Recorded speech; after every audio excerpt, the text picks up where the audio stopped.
समस्त को सप्रेम साईराम।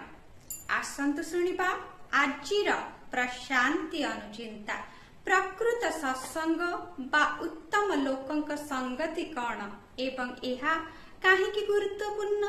भगवान आज अति प्रेमर सहित स्पष्ट भावरे अति सुंदर रूपे आमको वर्णना करिसंती। भगवान एक वायु शीतलीकरण यंत्र परि कौनसी बाह्य परिकल्पना किंबा आराम प्रदायक यंत्र नुहंती। से हेउछंती अंतर्यामी अंतर्निहित निर्देशक आंतरिक वास्तविकता एवं से ही अदृश्य तत्व जहा उपरे संसारर समस्त दृश्यमान वस्तु निर्मित होइछि। से हेउछंती काठ भितर सुप्त भावरे रहितिबा अग्नि तत्व जहा गोटिए वस्तु सहित अन्य गोटिए वस्तु घर्षण करिबा द्वारा प्रकटित होइथाय। सेथिरु सृष्टि हेउथुबा अग्निर उत्ताप सेही काठ खंड को जाली ध्वंस करि देइथाय।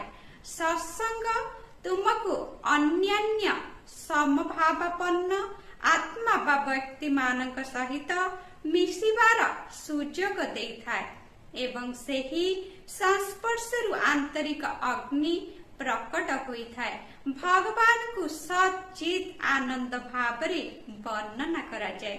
सत्संग अर्थ सेही सत्य सहित एकाकार हेबा। सत् हेउची अस्तित्वर तत्व एवं विश्व ब्रह्मांडर मूल सत्य। तुम भीतर थिबा सत्य उपरे आलोक को देखि नथिबा मन द्वारा मिथ्यार आवरण लदी दिया जाइछि। सत्य भीतर थिबा अग्नि शिखार आलोक प्रज्वलित हेले अंधकार दूरे जाए एवं ज्ञान भास्कर उदय होइथाय। उक्त दिव्य संभाषण टी भगवान मे 10 तारीख 1969 मसीह सूचाई देइथिले। कहिबार तात्पर्य आमे निश्चित भावरे भगवत चिंतन संगति प्राप्त करिबा आवश्यक। ताहा ही स्वयं भगवान का संगति अटे। जय साईराम।